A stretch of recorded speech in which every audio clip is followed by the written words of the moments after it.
The views and opinions expressed in this broadcast are those of the speakers or authors and do not necessarily reflect or represent the views and opinions held by the producers of this broadcast. The material herein is for entertainment purposes only.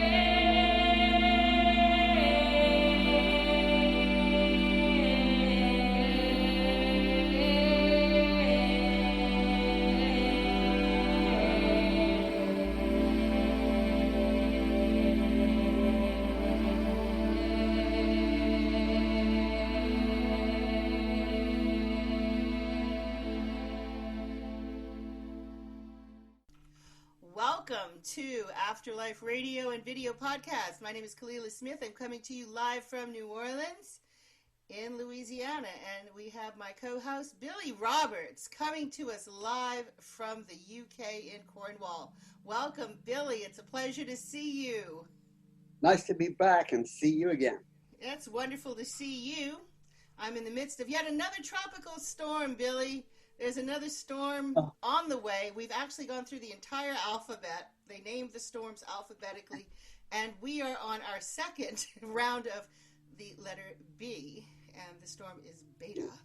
So it's very, very strange because usually when it starts getting cooler, we don't get these kind of storms. And I went out this morning, and it felt like kind of chilly in comparison to what we've had. How's the weather over there by you? Because you're on the Gulf Stream as well. Oddly enough, the same Gulf Stream we are. How's the weather there? Well, it's very, because we live right on the sea, the ocean, it changes from one moment to the next. But at the moment, it's 20 degrees. It's quite sunny. And there's more people here than I would like to be here, visitors to the area. So it's quite nice, actually. But it goes very cold of a night. Temperature drops of a night. It's chilly. I don't know what the temperature is here right now. It's somewhere in the 70s, which I know some people would say, well, that's warm. But comparatively, when it was like in the hundreds, it seems cool. And it's wet. It's kind of chilly and wet, which would be, more like our fall. Yeah. We get a lot of rain here. But anyway, all of that being said, here we are.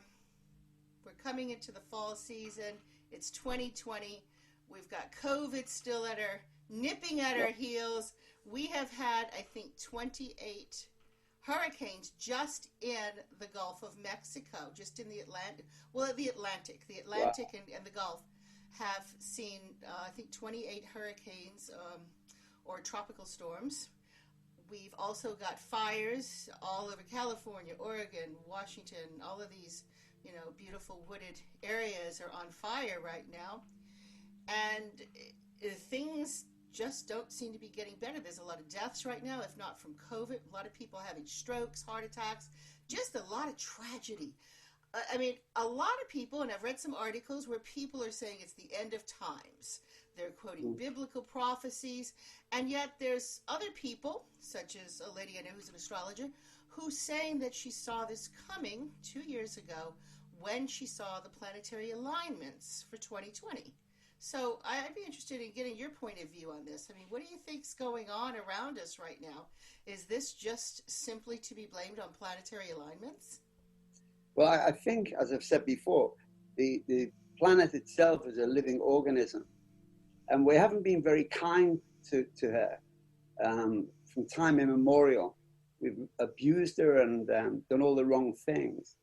But people like Nostradamus prophesied all this that's going on now. And Nostradamus was known to imbibe a herbal narcotic before he went into a trance-like stupor. And it was very cryptic, the things that he did prophesy. But once they've been deciphered, all this that's going on now seems to be coming true. Everything seems to be happening. But there is a magnetic pull on the Earth with all the different planets, the revolutions of the Earth around the sun. Because from the moment we're born, we're affected by the position of the planets. And everything's moving, everything's changing. So psychologically, we're being impressed. There's an impact on our lives. And I think because the planet itself is not very healthy, it's affecting us on many different levels. And that's the way I perceive it. I mean, I've worked with a group called the Elders for many, many years. And these are quite knowledgeable beings, some of whom have never had an earth experience. They've never been born into a physical life, but they're quite wise people, wise individuals. And they've also given me an insight into what's going to happen over the next 100 years, at least. And it seems to be it's going to get worse. Everything is going to get worse. There's new diseases, and it is biblical in a way, because when you look back in the Bible, all the different, the plagues, the locusts, and the floods, all transpiring now, everything is happening. And certainly in your neck of the woods, in your country, things are really getting worse. And we're experiencing a lot of flooding here as well, which is unusual. And the weather's very unpredictable. People are behaving out of character, and it's bringing out the worst in people, as well as the goodness in people. So we're seeing quite unusual things occurring here. Yeah, it just really seems like it just keeps getting worse and worse. Yeah. A lot of things that are just unimaginable. You know, murders people just walking up to people on the street and killing them. Oh, people good. just people showing up on people's doorstep. And we're not talking about high-profile people. We are talking about one of the things that I've seen, and it's extremely disturbing, is there's a lot of random attacks on elderly people. Yeah. And it's outrageous. I mean, literally, like groups of people going up and yanking 80-year-old people out of their cars and beating them to death. I mean, just heinous things. Yeah. There's also been a lot going on with child pornography rings being busted and everything, and you're seeing a large rise in the media defending that type of activity. There's just a lot of crazy stuff going on. Things that you would think that would be deemed as unacceptable or bad seem to be viewed by a lot of people as okay, and things that would be deemed as good or benevolent are being viewed as bad, and it's just really, really crazy right now. The biblical references, and without sounding religious in any way, when we're talking about the biblical, these are ancient prophecies that happened, years and years and years ago. And that Old Testament is not just a Christian thing. The Old Testament is also a portion of the Jewish Torah, also a portion of the Quran. So there's there's a lot of references and very, very early prophecies there that seem to be coming into play right now. And but if your spiritual team is telling you and they're giving you a view of the next 100 years, part of that's kind of promising, because it tells us, okay, humanity's going to be around for another 100 years, for better or worse. And, I think people have a choice. That's my opinion. I think people have a choice to change for the good or to continue to allow these things to happen. I think a lot of things are out of our control, such as the weather, also disease. But I think that when these bad things happen, people have a choice, and people seem to be making bad choices, though, too. I mean, with the whole COVID thing, I think people just refusing to wear a mask or refusing to socially distance or, refusing to cooperate with the rules. Yeah. It's just really kind of crazy. It's hard to wrap your head around it. And on social media, you get a lot of these people who, these conspiracy theories saying it didn't happen. This COVID thing didn't happen. It's not real. And if it was real, it's not occurring now. But people are still dying. And as I said, we've got another lockdown coming here. They're preparing for it. And the Prime Minister is giving an announcement, I think it's tomorrow, which way it's going to go. And it will finish a lot of businesses. A lot of businesses will fold. I mean, that's happening here too. One of ours has been shut down for over 6 months. Serenity Studio. The Serenity Studio, which is only next door to where we live, it's been closed since March. And all the practitioners who work there, they haven't been working, a lot of them. They're working from home, most of them. But it's just going to change dramatically. And we had a lot of plans for the Serenity Studio. It's just not happening. So it's very depressing as well. So there's a psychological impact on humanity caused by the pandemic. People who say, no, it hasn't affected me. But it has. It's affected, I think, everybody psychologically. It's unavoidable. Yeah, it's unavoidable. It really has. It's, I think this is why a lot of, anger's coming out in people, a lot of suppressed things that, had they been working, they might have been preoccupied with something else. But I mean, I'm sure there were latent angers in some people. But, people are committing suicide. People are feeling hopeless. Yeah. And then, like I said, a lot of the people who are dying from other causes. One of the more disturbing things is that I heard, and this is from a medical person, from a nurse, who is saying that one of the long-term effects of COVID, because they did find that it is more of a circulatory disease, it's a blood clotting disease. And some of the long-term effects of people who have had it is to be prone to a stroke. That's kind of scary too. That's very scary as well. But I actually have a girl that's a friend of mine and works for the company with me, and she tested positive, and I think she's on week 4 or 5. The cough has gone away, the fever's gone away, but she said the fatigue is debilitating. And this is a young woman. This is a woman in her 40s. This is not, an older person. This is a very healthy person in their 40s. And she said the fatigue is absolutely debilitating. It's so hard to come out of it. She said that she's just having a hard time getting her energy back up. But there's also something spiritual about it, I think, because it seems to have brought out certain good qualities in a lot of people. You can see people for who they are. I'm talking about their benevolence and caring for the community. And then the other ones, the other side of the coin, is when they're very selfish and just, decrying the whole thing as being nonsense and dismissing it completely. So there is some kind of spiritual growth occurring, I think. And in some, I think that in others, I'm seeing I see a lot of evil coming out, and I shouldn't say that, but there's a lot of evil. I think it's a lot of things that were masked before because we were all so busy, nobody was really paying attention maybe, but I think that a lot of people and organizations and things are now coming out and saying, okay, here's where we're at, here's where we are, what we're doing, and it's just like, wow, okay, no one knew that was underneath the surface. Yeah.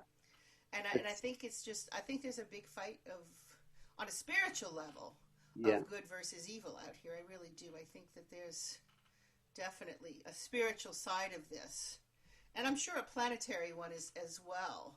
Oh, I think so. Because it looks like we've got a lot of things that are going retrograde right now, and a lot of sunspots happening, a lot of interference. So it's all interesting, and it's all very scary sometimes. So and also, hopefully, we can all learn to maneuver through this and survive it. Well, yeah. But it makes you look at life in a different way, and it certainly brought out a different perception of things in me and my wife Dolly. You look at things and people in different ways, and we've made some good friends. Well, look at us too.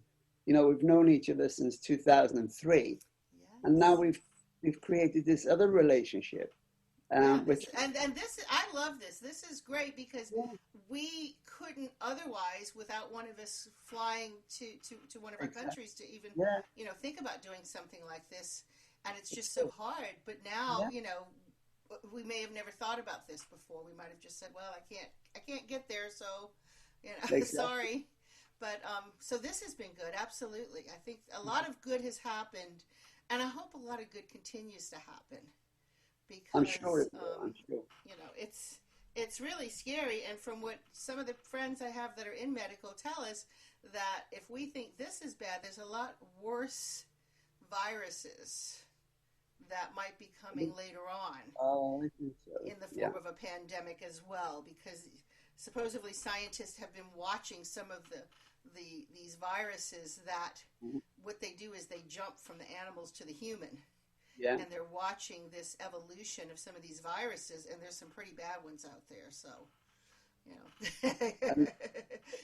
take that vitamin C and zinc and all those herbs and get your immune system ready for this, because from what I understand, there's going to be some doozies. Hopefully not, but we have to prepare ourselves. All right, we're going to take a little break, and we'll be right back, and we'll talk about some other interesting things. We'll be right back, folks.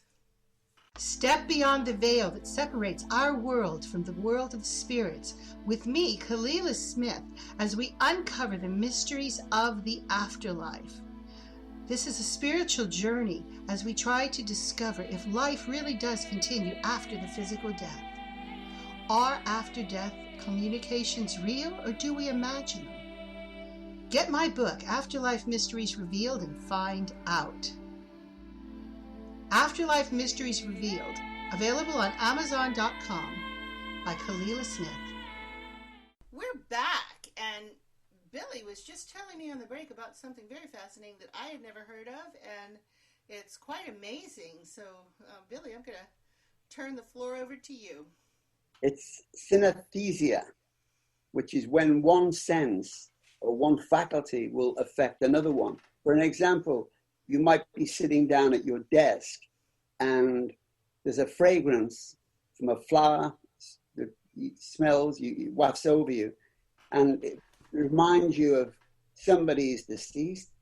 It triggers off a sequence of memories, not associated with the flower.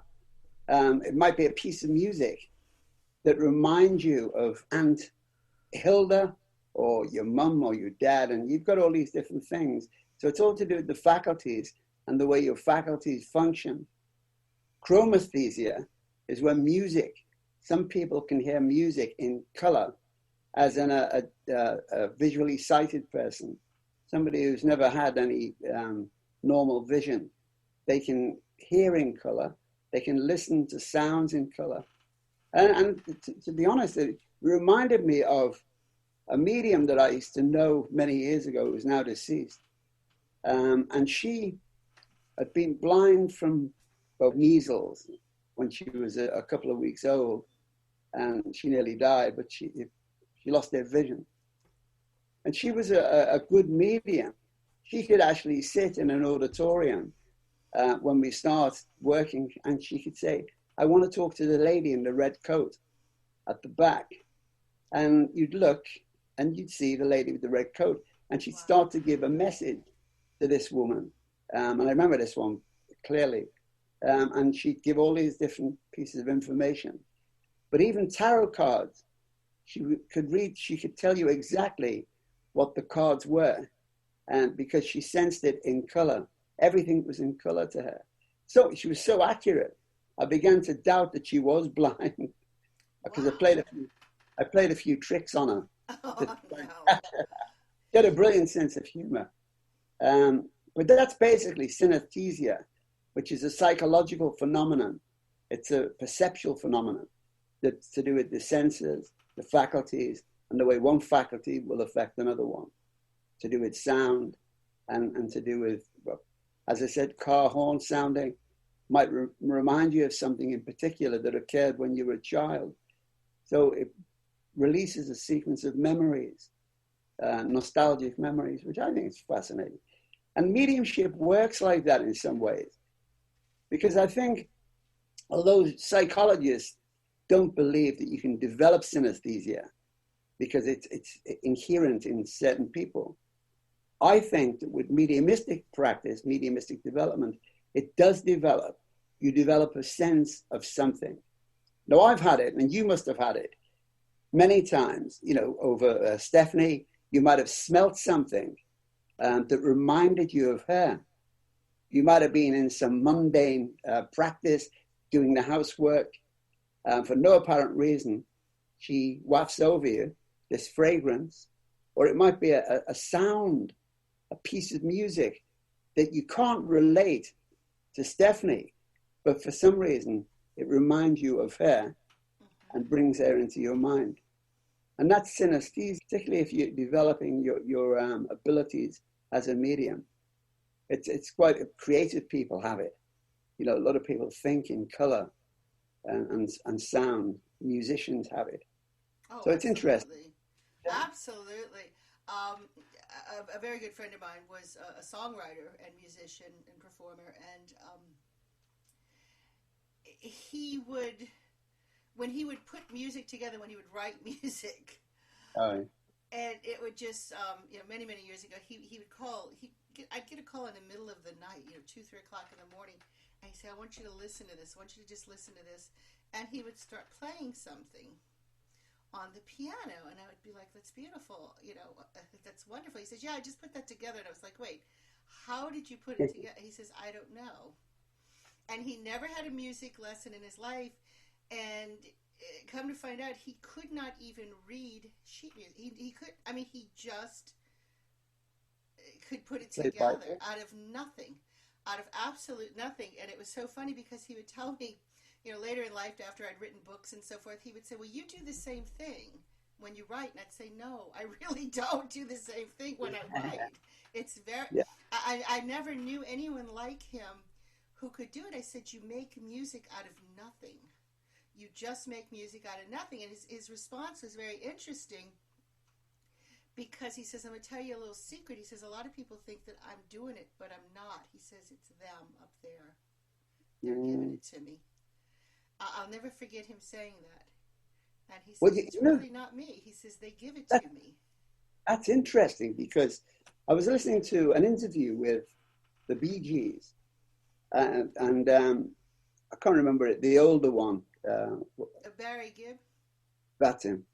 He says he has to sleep now with a recorder by his bed because the music is given to him during sleep. He said, and if I don't wake up, he said, and play it into the recorder, he said, I'll forget it. And John Lennon wasn't particularly a religious person. Well, he wasn't religious at all. And, he had a lot of criticism thrown at him. But he was on Radio 4, BBC Radio 4, just before he was killed. And he said that when he was writing Imagine, the famous song Imagine, it was as though he was in trance and as though somebody had lifted the top of his head up and poured this music into it. Wow. He said, and that was it. He said, and it happened to me many, many times.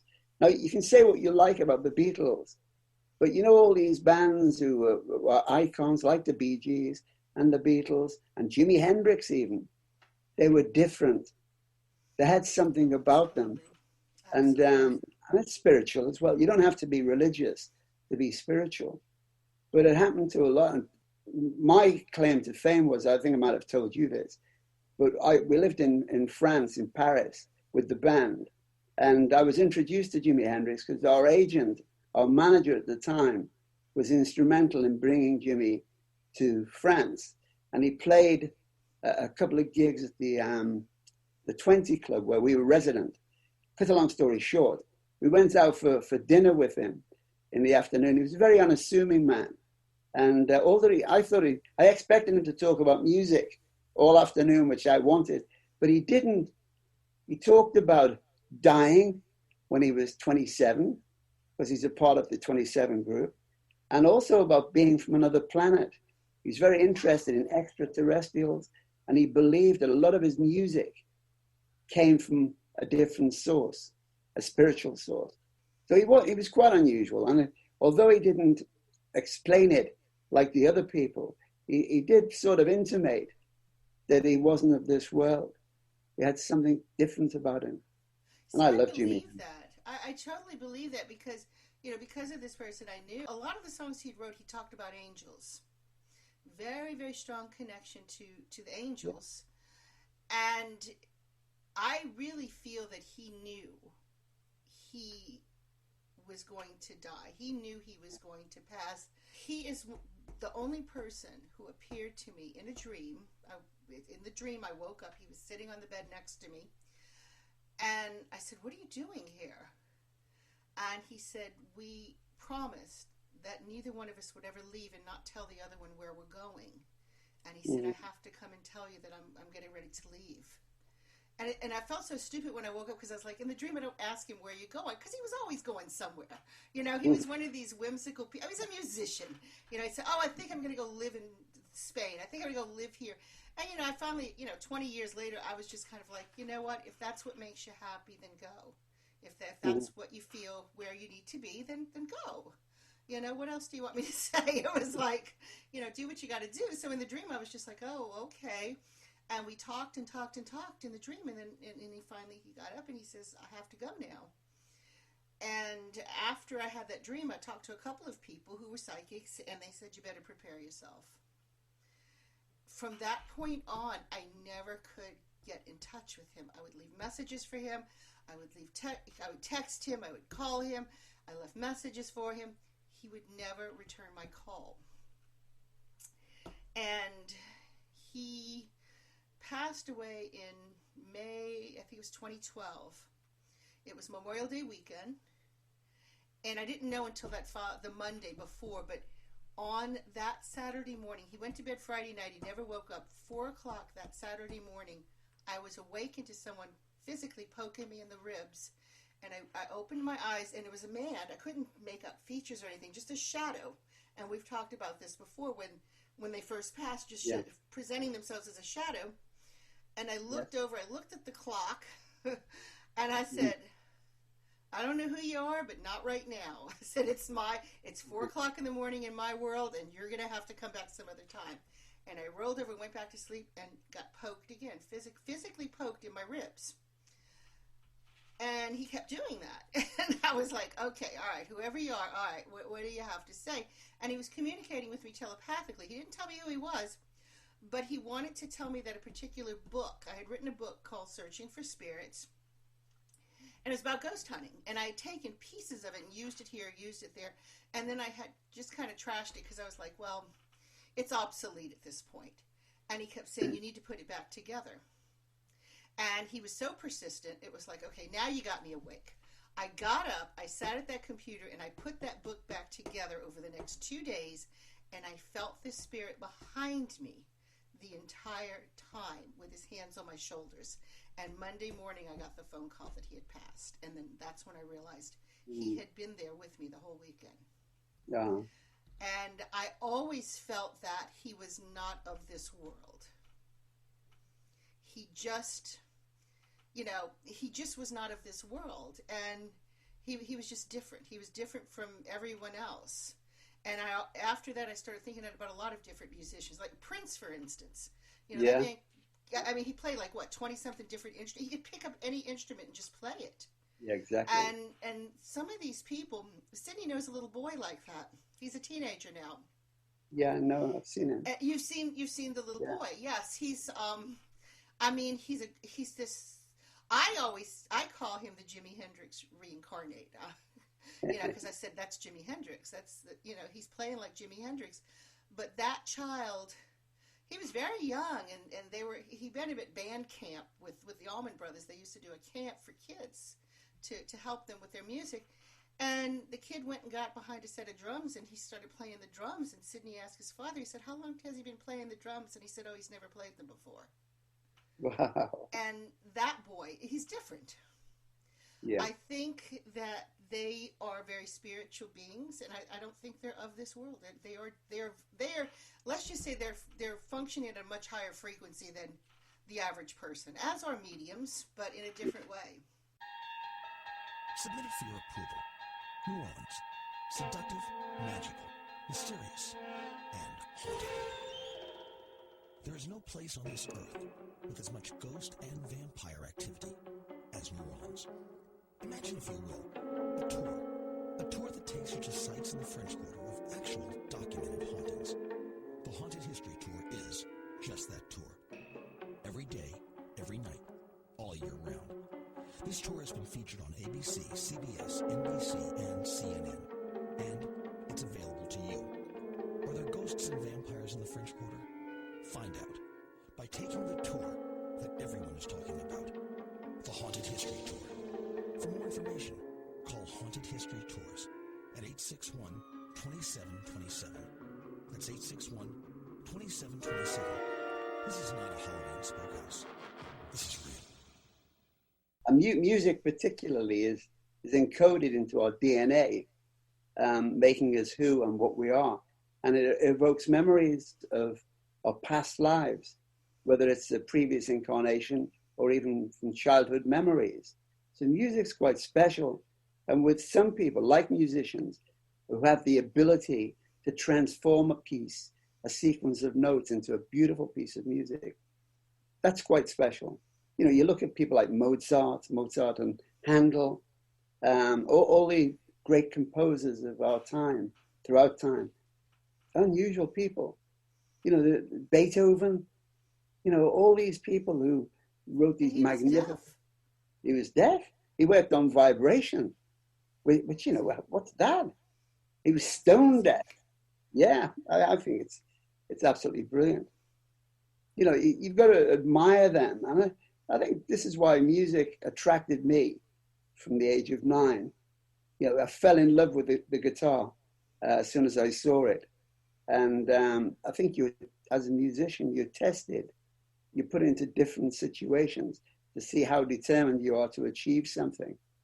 And had I been in a better health condition, I think it would have worked out. I should have gone to live in London as opposed to, that's where it was all happening. Liverpool was the height of the Mersey sound, but it didn't quite make it for me. I think London was where all the bands like Eric Clapton and we toured with the Yardbirds and the Moody Blues and all those people. Wow.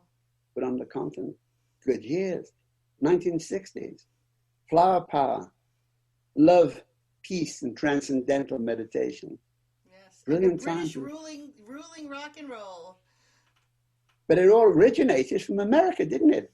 It did. It did indeed. It certainly did. But I mean, they took some of those old songs and all the Chuck Berry stuff, Bo Diddley. I mean, all of that originated. Bill Haley in a lot of it originated in Memphis. Believe it or not, where Alan's from. Yes, Memphis was. Elvis Presley was born in Tupelo, Mississippi, right outside of Memphis. So, Elvis was absolutely incredible.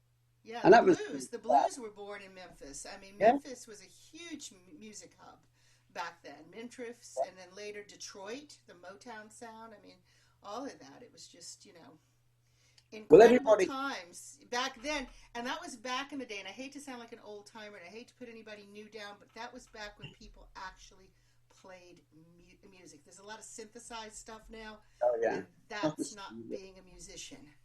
When we worked in New Orleans with you, I remember walking down, is it Bourbon Street? Bourbon, yes. And the black buskers, the musicians on the street, blues music, amazing, incredible.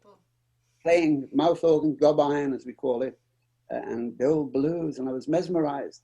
And then I met a black guy. He was on his own.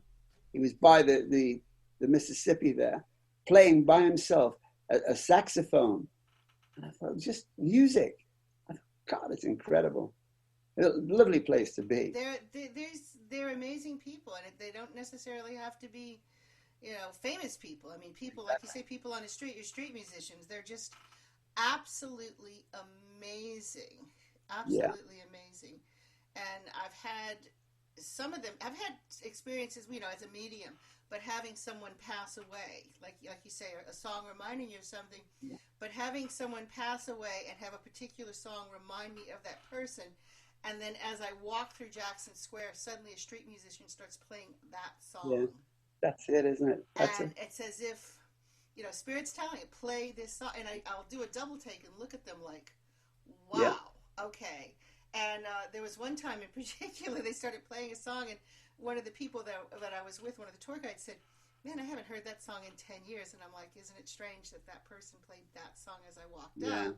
Amazing. And it's a song that reminded me of someone dear to me that had passed. And it's just, they're definitely working at a higher frequency. And it's just like anything else, mediumship or anything else. I mean, you can take music lessons. Yeah. And, I mean, I could probably learn to play a musical instrument if I took lessons. But the people that are really gifted are born with it. They're absolutely born with this ability. And the ones that don't have to read music, the ones that can write a song and they don't even know how to read music. And I think this is just something innate in these people. Well, it's the same with mediumship. You can take a class full of people who they'll develop something, a rudimentary form of psychism or intuition, but only a very small minority will be able to develop mediumistic skills, because it's not in, it's my opinion, I don't think it's in everybody. I think mediumship is quite. No, I think any right brain activity, mediumship, psychic abilities, music, art. There's people who are brilliant artists. I mean, I can draw stick people sometimes, but it's really funny that as I developed as a medium, when I went to Wales and I studied under several people, one of which was the late, I think her name was Jan Daly, and she did mediumship art, and she did an evaluation. I mean, she says you need to explore that side of yourself, and I took some of the mediumship art classes, and then I took some more at Lilydale, and it's really crazy because I learned how, if I got into a deep enough trance, I could draw, and I can't do it unless I'm in that trance state. And it's interesting because when I was in Lilydale, for instance, there were several people in the class, of course, and they told us just to go into mild trance, nothing heavy duty, that you just kind of relaxed and all. And I drew a picture of a woman. And I drew this picture of this woman. It was very interesting because she had like a little headband that came across here. And she had a braid in her hair coming this way. And everybody that looked at it, they were like, "Oh, it's a Native American." I said, no, it's really not it. That's really, really not it. That's not what I saw. And I said, what I saw was a woman from the 60s. It's more of that, the hippie look with the band. And she had a braid that came this way. And the instructor, the mentor, and I don't know if you know Susan Barnes, she's in Lilydale, but she has taught at Arthur Finley. And she says, "I'll tell you who that is." And she said, "That's so-and-so."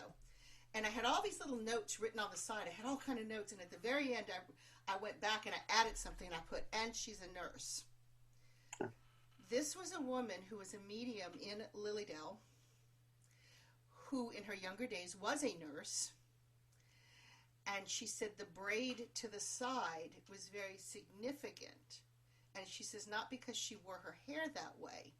She says, but when she was very old and in the nursing home, her hair was still very long, and the nurses would braid her hair and pull it that way, and she actually hated it. And I drew her. And it was amazing. I'm not saying this to brag, because it was amazing to me, because I can't draw.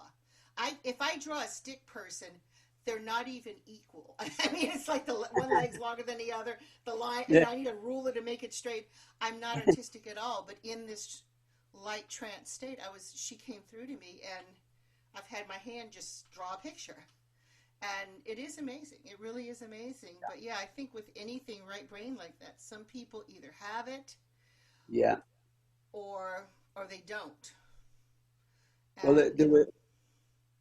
I was going to say, in the UK, there were two very famous psychic artists. One of whom was a good friend of mine, a guy called Ivor James, He was worldwide renowned. And his pictures, his sketches were photographic. They looked, I should have brought one to show you. And the other lady was called Coral Polge. She was quite famous. She worked abroad a lot. And she worked in pastels. But she would say to you, for an example, I've got a young lady here. And you'll immediately jump to the assumption that it's your daughter. But she proceeds to draw in color with an overhead projector the image of the person she sees. Now you might see Stephanie and somebody else in it, because some of these sketches seem to have two personalities. I mean, you can only, really interesting, the way she worked. But Ivor James was more, he was an artist as well. But people were very skeptical if they saw him work. It's only when you received a sketch from him that you were able to verify how good he was and how accurate he was with the information he gave. He was a remarkable man. And unfortunately, they're both now deceased. Yeah. And I'm sure they come through to somebody and work through other mediums, I would imagine. But after Stephanie passed, one of the things that I'd seen when she first passed, the next morning, I saw a young girl sitting on the bed. And I got up and I put my feet on the floor and I looked to the corner of my eye and I see a young girl sitting in the bed. Stephanie's coloring, Stephanie's hair color, Stephanie's eye coloring, but she looked more like my other daughter. And she looked at me and she looks at me and she does this. And I was like, I knew it was Stephanie. And what I felt like it was I was seeing Stephanie without the Down syndrome. And she kind of looked at me like, oh, look what I did. And I instead of talking to her like I should have, I just crumbled to the floor. And I had always hoped, and I said, gosh, I wish I could get like a sketch artist and tell them what she looked like so I could have a photo of her, what she looked like in spirit.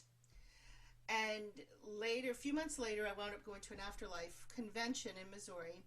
And I went there and I met a young woman who was a mediumship artist, and she drew your loved one.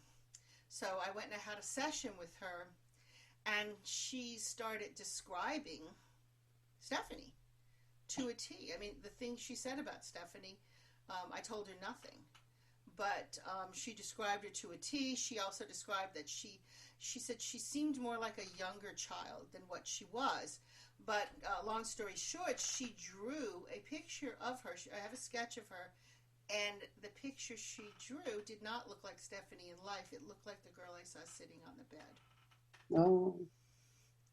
So we're going to take a little break. We're going to come right back on that note.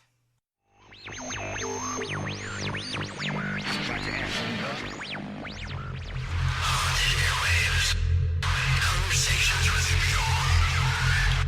Chilling messages from spirits and odd interviews. Imagine it's the year 2020. With so many podcasts, streams, and interesting stations, you've finally found your paranormal hotspot. We want to personally invite you to join the discussion by tuning in and listening to The Seance Room. With all new and returning guests, intriguing investigative explorations, and scintillating conversations with the beyond. With your hosts, Victor and Linda Salazar. Hey, Victor here. Are you ready to evoke strange curiosities? Walk through parallel dimensions and delve together into the controversial science of paraphenomena. Afraid to question the shadow in your room, footsteps down the hall when no one's home? Bothered you'll become one of those people? Leaving no stone unturned, no topic unanswered. Dim the lights, turn up the volume. This is Linda. You've reached the threshold of your Parapodcast. Let's not forget Norma, aka Mama C. Hi, I'm Mama C.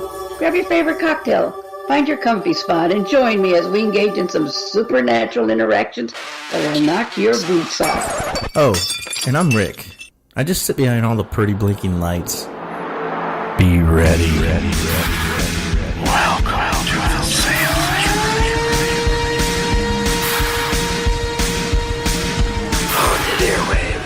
Conversations with the beyond. Chilling messages from spirits and odd entities. The spirits are going live.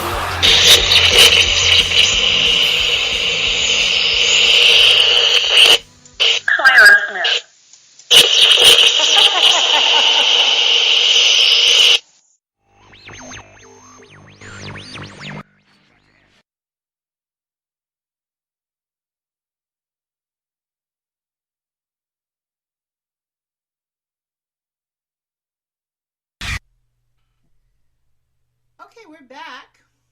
So, Billy, I mean, this is all just so amazing. Have you had a lot of people that you've known that you feel are just connected on a different level than the rest of us? I think so. Well, in life, you mean, or people who've passed over? Well, I've had, they were in life at some point, yeah.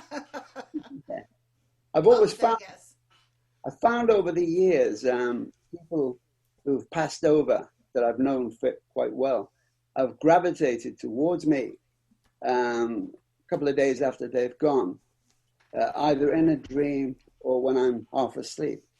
As you said earlier on, if they come in the middle of the night, I won't allow it because they have no conception of time. They don't have any alternating periods of night and day.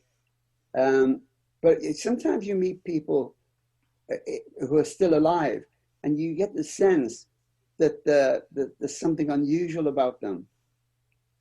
I know this sounds a bit giving Dolly flattery. Dolly is my wife, but she is one person I've always felt is quite special, and she's also very benevolent, and she underestimates her own skills from what she's done for other people. But you do meet people, musicians, and you meet some horrors as well. When we worked at a thing called Wallow City in 1967. It was in Brussels. It was a big festival with the Yardbirds, and I don't know if you know Memphis Slim. He was a blues man from New Orleans, and I felt he was special. He was quite unusual until I went over to him and asked him something to get his autograph as well. And I won't tell you exactly what he said, but expletives were flying all over the place. He was very, very rude. But I still got the impression that he was quite different. That something, he was a powerhouse. You know, just standing by him, he's a big man and a black guy, and he was really powerful in a spiritual sense.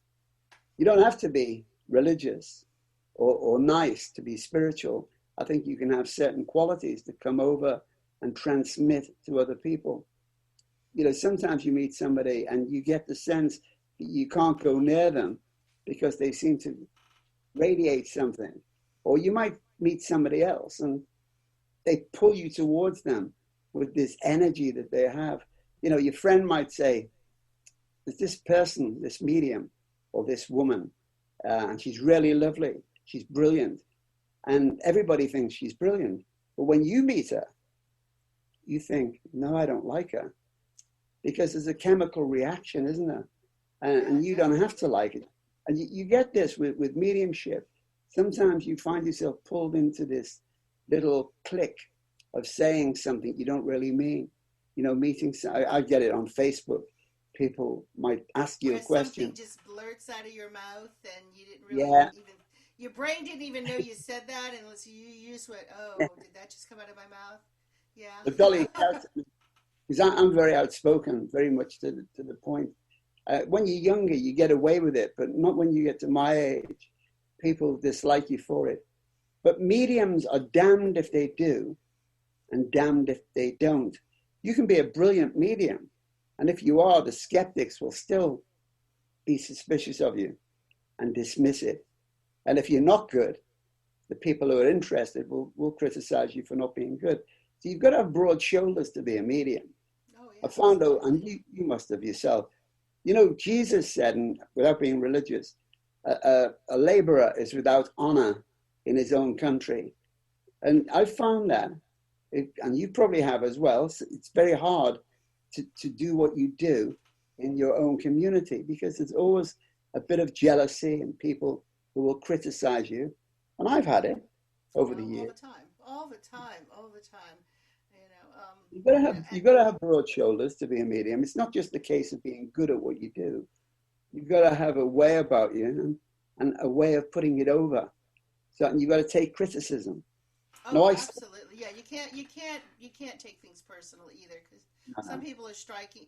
You can upset people because you didn't tell them what they wanted to hear, or the person they wanted to hear from didn't come through you. So therefore, and if they're in that stage of grief where they're in the anger stage, they're gonna throw it all on you. But going back to the gentleman who you said had a nasty disposition, who was a musician, I do want to point out, because I know that, I have over the years have had people tell me they think I'm a snob, they think I'm standoffish, and lots of times people who are artistic or people who are, just operate on that right side of their brain, a lot of times those kind of people are very introverted, because I know I am. I'm very introverted. Yeah, I am as well. And even though I get on TV, and you get the same thing, we get on TV, we do our thing, or we get on a radio show, but when it comes down to really interacting, like in a crowd, I don't like crowds. I don't like small talk. I get very, very overwhelmed by the energy. Yeah, I'm the same. I tend to withdraw. I don't want to be around a lot of people. I can't take it. I start really getting, agitated from it. And you probably do as well. Yeah. And a lot of people, and I find the same thing with like musicians, performers, they're very introverted usually. And I mean, like the time, people criticize Michael Jackson because he said publicly that he was shy. He's not shy, he's introverted. He's got to be able to do what he does. He's introverted. And it gets overwhelming. And I would guess to say that maybe that gentleman didn't know how to approach it better, but to get overwhelmed and lash out at people, maybe, But I know it's sometimes hard. It is really sometimes hard. It's an effort, because we do take on people's energy, and we do absorb the energy around us. We also too much can be too much. If it's too loud, if it's too hot, if it's too cold, if it's too crowded. I mean, we're just very sensitive all the way across the board, and it's sometimes hard to navigate that. Yeah. Dolly says that I'm rude sometimes because I don't interact in conversation. She's very talkative, Dolly, and she's polite, and she tries to engage me in conversation. And sometimes I can't be bothered. Or I don't mean to be rude. You're internalizing it. I understand that, because I'm like that myself. I'm very, I consider myself to be very socially awkward, because I'm not, if I go to a party, I'm going to be the person sitting in the corner observing everyone else. Yeah. I'm not going to be running around, being, trying to be everybody's friend and get into every conversation. I'm going to be kind of reserved and sitting back. And, a lot of people didn't understand that. A lot of people did not understand it. And, unless people are in that category, they don't get it. They really don't get it. Yeah. And then they get offended if you don't react the way they want you to react. Yeah. Well, Dolly's shy, believe it or not. Is she really? See, I would never guess that, because she's so outgoing, and she's so talkative, and she's so friendly. Yeah, she is. She makes up for my inadequacies, I think. The things that I lack. She's an amazing person. She really is. And I'm not just saying that because she's your wife, but no, I know you're not. She is an amazing person. Yeah, she is. She really is. But all right, so anyway, we've only got a few more minutes, so let's talk a little bit about some of the ways people can get in touch with us. We have a Facebook page called Afterlife. And this is one of Billy's book. We have talked about this in a previous episode. Tell us, Billy, again what this is. So the naughty pop up on you. The naughty technique is a technique a unique healing technique that I developed it's an eclectic mix of different treatments that I developed in the 80s. And it's using yogic methods and breathing methods, meditation, and the art of touch and tap. And it's worked for me over the years. certainly pranayama, which is breathing, and all the different things. But it's also very useful for people who are developing the faculties, not just for healing, but for the precipitation of consciousness. You know, it helps you out to understand the faculties, the chakra system, the aura, all these different things in this book. So if anybody is interested, I do signed copies as well, but it's available on Amazon. And we're both on Facebook. My website is down at the moment. There's a new one being constructed, but it's billyroberts.co.uk anyway. And I am at KalilaSmith.com, and I'm also on Facebook. And we have a group on the Afterlife page called Afterlife Radio Podcast Group, where you can request to join us. And I urge people, get the book. The book's awesome. And it's not just for mediums, even if you're not a medium. Any type of working with this, it's good for helping you hear your own body. And also listen to music, get involved with art, even if it's not. Any of these things are going to help you develop where you need to be. And maybe you need to be a medium. Maybe you don't, though. Maybe you're a healer. Maybe you just need to grow spiritually. But be open. Don't go into anything with expectations. Just go into something with the hope of bettering yourself and see where it takes you, because you might be surprised. The Nadi technique is a useful technique for the enhancement of your life and to refine the skills that you already possess. You don't have, a lot of people are afraid of mediumship. So it's not just about medium mystic development. It's about developing you as an individual. And a lot of people have found it useful. So that's the Nadi technique. All right, Billy, thanks so much. Well, we're going to call it a day. So thank you guys for tuning in for another episode of Afterlife. And we hope to look forward to hearing from you again next week. Have a great night. Thank you. Thanks, Kalila. Thank you.